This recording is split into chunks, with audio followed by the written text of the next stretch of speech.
اور جہاں بیان میں اختلاف نہ پایا جاتا ہو، جو ایک کہے وہی دوسرا کہے، وہی تیسرا کہے، وہی چوتھا کہے، وہی اول کہے، وہی آخر کہے، سمجھیے کہ وہ نور کی مانتے ہیں۔ تو آل محمد اور اہل بیت رسول نور کی مانتے ہیں، حقیقتیں ان کی نظروں کے سامنے ہیں۔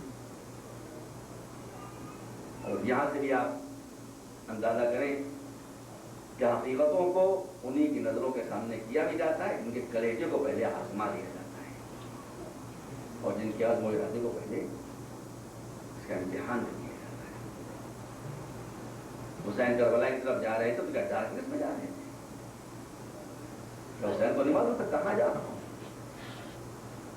جی، مگر حسین جو ہیں کہ جن کے یہ قرآن مجید میں ارشاد ہوتا ہے کہ اولئک الذین امتحن اللہ، جن کا دل کا امتحان اللہ لے چکا ہے۔ میں یہاں سے نکلوں معلوم مجھے کالا بار کھڑا ہوا گن ہاتھ میں لیے ہوئے، میں تو نہیں نکلوں مسیح سے۔ اگر آپ مجھے بتا دیں باہر نکلیے مولانا صاحب وہ کالا کھڑا ہوا ہے جلدی آپ کو شوٹ کرنے کے لیے، تو میں کہوں گا انشاءاللہ آپ کو نکلوں گا یہاں سے، آج نہیں نکل رہے کیوں؟ میرے دل میں اتنی قوت نہیں ہے، مگر اس کے دل کی قوت کو اللہ نے آزما چکا ہے، عزم کو جانتا ہے، ارادے کو جانتا ہے، قوت کو جانتا ہے، اور سمجھتا ہے کہ یہ وہ ہیں کہ جو موت سے بھاگتے نہیں ہیں، بلکہ جن کے بزرگ کہہ چکے ہیں کہ ہم کو موت سے اتنا پیار ہے جس نے بچی کو ماں کی گود سے پیار ہوتا ہے، ان کو بتا دیا۔ تو حسین کو سب معلوم تھا کہاں جا رہے ہیں، اور اگر معلوم نہیں تھا تو نانی کو دکھا کیسے دیا؟ جب نانی آئی ہیں اور کہا کہ بیٹا سب طرف جانا، عراق کی طرف جانا، حسین نے پوچھا کیوں؟ کہا کہ تمہارے نانا کہہ چکے ہیں کہ تم عراق میں سرزمین کربلا وہاں شہید کی جاؤ۔ نانی بتا بولتے ہی تو معلوم ہے، کیا تم کو کہا کہ مجھے تو یہ بھی معلوم ہے کہ کون بچہ کہاں شہید ہوگا، اور میرا کون سپاہی گھوڑے سے کہاں گرے گا، اور کون کیسے پکڑے گا، مجھے تو یہ بھی معلوم ہے۔ اب نہیں میرے عزیزو، اب ذرا غور سے، ابھی اپنی جان تو ٹھیک ہے، یہ کون سا دل ہے حسین کے سینے میں کہ جانتے ہیں کہ لیبر کا انجام کیا ہوگا، لیبر کو ساتھ لے کے جانا ہے۔ عباس کا ایسا بھائی دنیا میں کسی کو نہیں ملا، جانتے ہیں کہ عباس کا حشر کیا ہوگا، مگر عباس کو ساتھ لے کے جانا ہے۔ جانتے ہیں قاسم پامال ہو جائے، مگر ساتھ لے کے جانا ہے۔ جانتے ہیں کہ میں 3 دن کی بھوک و پیاس میں زیر خنجر سمراج لے جانے پر تیار ہے۔ عزیزوں، اس منزل پر کچھ لوگوں کی غلط فہمی ہو جاتی ہے کہ اس کا مطلب ہے کہ امام نے سوئسائڈ کیا، امام نے خودکشی کی، نہیں، بات نہیں ہے، بات آپ سمجھ لیں۔ اگر انسان کسی مقصد بلند کو پیش نظر رکھے بغیر فرسٹریشن کی وجہ سے اپنی جان دے رہا ہے، کسی صدمے کی وجہ سے اپنی جان دے رہا ہے، تو یہ ہے سوسائڈ۔ اور اگر کسی مقصد بلند کی حفاظت کے لیے، اعلیٰ اقدار کے بچانے کے لیے انسان جان دے رہا ہے، تو پھر یہ سوسائڈ نہیں، پھر یہی تو شہادت ہے۔ شہادت وہ چیز ہوتی ہے کہ جس پہ انسان کے انٹینشن اور ارادے کو دخل حاصل ہو، اور اگر انسان کو مار دیا گیا بغیر اس کے کہ اس کا ارادہ سامنے آئے تو وہ مظلوم ہے مگر مقتول ہے، شہید نہیں ہے۔ تو حسین راہ شہادت کی طرف بڑھ رہے ہیں، جانتے تھے کہاں جا رہا ہوں، یہ بھی جانتے تھے کہ میں اگر اپنی جان نہیں دوں گا تو اسلام ختم ہو جائے گا، میں اگر اپنی جان نہیں دوں گا تو شریعت ختم ہو جائے گی، شریعت کے اصول مٹ جائیں گے۔ بس حضرت داران حسین اپنی روایت کر دی، کہیں پر اچھا کیا قیمت ختم کر دوں۔ نانی نے کہا بیٹا تم سب جانتے ہو، تو میں نے تو زمین کے مراتب اور فضائل بہت سنے ہیں۔ کہا کہ ہاں نانی، آپ چاہتے ہیں کہ میں زیارت کرا دوں؟ آپ جانتے ہیں کہ جتنا علم زیادہ ہوتا ہے اتنی طاقت زیادہ ہوتی ہے۔ اب حسین کا جب علم ملتا ہے تو طاقت بھی نہیں ہے۔ کہا بیٹا اس کی زیارت کیسے ہو سکتا، میرے پاس آ جائیے نانی۔ بوڑھی نانی آئی، ایک مرتبہ حسین نے ہاتھ اٹھایا، ہاتھ بلند ہوا اور بلند ہونے کے بعد جھکا اور کربلا سامنے آ گئی۔ کہا نانی دیکھیے یہ نہر فرات، یہ پانی، یہ میرے بچوں پانی بند ہو جائے گا۔ یہ اسپاٹ وہ ہے کہ جہاں ایک بار گھوڑے سے گریں گے، یہ جگہ وہ ہے کہ جہاں قاسم کی لاش پامال ہو گئی، وہ نہر کا کنارہ وہ ہے کہ جہاں عباس مظلوم کے ہاتھ کٹیں گے، اور فرات کے کنارے عباس کی شہادت ہوگی۔ حضور بعض منزلیں ایسی آ جاتی ہیں کہ جہاں انسان کو اپنی جہالت کا اعتراف کرنا پڑتا ہے۔ مجھ سے کہا گیا تھا بہت ڈرتے رہتے، یہ بات میں آپ کے سامنے میں عراق بہت کیا، اور میں آپ کو بتا دوں میری والد ماجدہ کا تعلق عراقی سے، لیکن اتفاق کی بات ہے میری بدنصیبی کہ مجھے یہ پتا تھا اور مجھے یہ بتایا بھی گیا تھا کہ حضرت عباس ابن علی اور امام حسین علیہ السلام کے اصل جہاں پر قبریں ہیں اس کے گرد دیواریں اٹھا کر اور راستوں کو بند کر دیا گیا ہے. لیکن ابھی حال میں جب میں نے ایک ویڈیو دیکھا تو اس سے مجھے اندازہ ہوا کہ یہ ابتدا میری غلط تھی. اور وہ ویڈیو انشاءاللہ میرے پاس 3-4 روز میں امید ہے مجھے کہ آ جائے گا تو میں انشاءاللہ آپ کو بھی دکھاؤں گا. عزیزوں، میں یہ سمجھتا تھا کہ وہ نہر خشک ہو چکی ہے، لیکن وہ نہر خشک نہیں دی. آپ انشاءاللہ دیکھ لیجیے گا، 2 روز میں آپ کو دکھا دوں گا. اور میں نے بھی دیکھا کہ حضرت عباس بن علی کی اصل قبر جہاں پر موجود ہے اس نہر کا پانی اب بھی عباس کے قدموں کو چومتا ہوگا. قبر عباس تہ خانے میں نیچے ہے. اپنی آنکھ کا ملاحظہ کریں تو برداشت نہیں کر سکتا. وہ نہر آج بھی جاری ہے. بس ہاں چونکہ شاید عباس کے لبوں تک یہ پانی پہنچ نہ سکا تھا، اس لیے اس نے اپنے چہرے پر غیبت کا پردہ ڈال دیا ہے. زمین کی تہوں میں ہے لیکن موجود ہے اسی طرح سے رننگ واٹر ہے جہاں پر عباس نے. تو آج ویڈیو کے ذریعے ہم یہ دیکھ سکتے ہیں. تو حسین نے پہلے دکھا دیا کہ دیکھیے میری جد ماجدہ، یہ فرات ہے، اس کے کنارے میرا بھائی شہید ہو. اس کے بعد کہا کہ وہ ایک بلندی آپ کو دکھائی دے رہی ہے، اسی پر یہ میرا بچہ علی اصغر کی جو بھی چند دن کا ہے یہ رومولا کی تیر کا نشانہ ہے. اور اس کے بعد فرمایا آپ نے وہ ایک نشیر دکھائی دے رہی نا نہیں آپ کو یہی جگہ وہ ہے کہ جہاں حسین آپ کا نواسا ہے سجدے کے عالم میں دیرے خنجر نشین آ جائے گا. بس یہ فرما کر حسین نے تھوڑی سی مٹی اٹھائی اور مٹی اٹھا کر حضرت ام سلمہ کو دے دی. کہا کہ نانی یہ مٹی اپنے پاس رکھیے، جب تک یہ مٹی رہے گی سمجھیے گا میں زندہ ہوں، اور جب یہ مٹی ختم ہو جائے، خون ہو جائے تو سمجھیے گا کہ میں دنیا سے رخصت ہو گیا اور شہید ہو گیا. اس مٹی کو بھی وہیں رکھ دیجیے جہاں نانا کی دی مٹی. رسول پہلے مٹی دے چکے. بس ہزاروں روایت ختم ہو رہی ہے. ام سلمہ نے مٹی لے لی اور ایک شیشے میں وہیں رکھ دی کہ جہاں رسول کی دی مٹی رکھی. حسین روانہ ہو گئے. یہاں تک کہ شعبان گزر گیا، رمضان گزر گیا، شوال، ذوالقعدہ، ذوالحجہ. اب محرم کا چاند جب دکھائی دیا تو ام سلمہ کا بیان یہ کہ محرم کا چاند دیکھ کر پتہ نہیں کیا ہوا، خود بخود میرا دل روز بروز بے چینی بڑھ گیا. یہاں تک کہ 7ویں محرم کو بے چینی اور بڑھی، 8ویں کو اور بڑھی، 9ویں کو اور بڑھی. اور کہا کہ عاشور کے دن تو میرا عالم یہ ہوا کہ روز تو میں صرف ایک مرتبہ جا کر اس مٹی کو دیکھتی تھی کہ مٹی ہے یا خون ہو گئی، لیکن عاشور کے دن تو بار بار جاتی ہوں اور دیکھتی ہوں، جاتی ہوں اور دیکھتی ہوں، جاتی ہوں اور دیکھتی ہوں. پھر اتنا بے چین ہے. میں سمجھتا ہوں کہ جب عباس کے شانے کرتے ہوگے دل میں ایک لہر اٹھتی ہوگی، جب علی اکبر کے برسی لگتی ہوگی دل میں ایک لہر اٹھتی ہوگی، جب ایک معصوم میں گلے پر تیر لگتا ہوگا دل کیا آپ جانتے ہیں ٹیلیپیتھی ہوا کرتی ہے. تو جہاں ڈیولپ روحیں ہوتی ہیں وہاں یہ سب قواعد نظروں کے سامنے آیا کرتے ہیں. کہا کہ بار بار میں جا کر دیکھتی رہی، یہاں تک کہ نماز ظہر پڑھ کر میں نے جا کر دیکھا کہ مٹی ہے. نماز ظہر پڑھ کر میں سو گئی. یہ روایت سنی اور شیعہ دونوں روایت میں ایک طرح سے موجود ہے. فرماتے ہیں کہ میں سو گئی تو میں نے دیکھا کہ رسول آئے ہیں خواب میں، مگر آج پہلی مرتبہ میں نے دیکھا کہ رسولیوں تشریف لائے ہیں کہ سر و ریش کے اوپر خاک پڑی ہوئی ہے، پریشان ہیں اور ہاتھوں میں 2 شیشے لیے میں جن میں خون تازہ جوش مارا ہے. کہا میں سلمہ تم آرام سے مدینے میں سو رہی ہو، تمہیں پتہ نہیں کہ میرا بچہ کربلا کے میدان میں شہید کر دیا گیا. کہا کہ جیسی رسول نے فرمایا میں گھبرا کر اٹھی، قرآن کا میں نے دیکھا ان شیشوں کو جہاں مٹی دی ہوئی تھی حسین اور رسول کی میں نے دیکھا کہ مٹی خون میں تبدیل ہو چکی ہے. میں نے فریاد شروع کر دی، بنی ہاشم کی عورتیں آؤ، سرور و سردار مدینہ کربلا میں شہید کر دیا گیا. وسيعلم الذين ظلموا وينقلبهم ينتقمون. اللهم اغفر للمؤمنين والمؤمنات والمسلمين والمسلمات والأحياء والأموات إنك تغفر الذنوب جميعا. حضرات ابھی تقریباً آدھا گھنٹہ مجلس میں نماز کے وقت میں باقی ہے. ابھی درمیان ماتم ہوتے رہیں گے. میں چاہتا ہوں کیونکہ یہاں پر ایک ہی سنک ہے لہٰذا آپ حضرات ابھی سے وضو شروع کر دیں اور وضو میں صرف آپ واجبات پر اتفاق کریں. 3 ٹلو پانی سے وضو کر لیں کیونکہ سنک ایک ہے اور لوگ زیادہ ہیں. خالی چہرے کو دھو لیں اور دونوں ہاتھوں کو دھو لیں اور اس کا ہاتھ ہٹائیں تو ہٹ کے سب مسا کر لیں تاکہ جلدی سے لوگوں کو وضو کریں.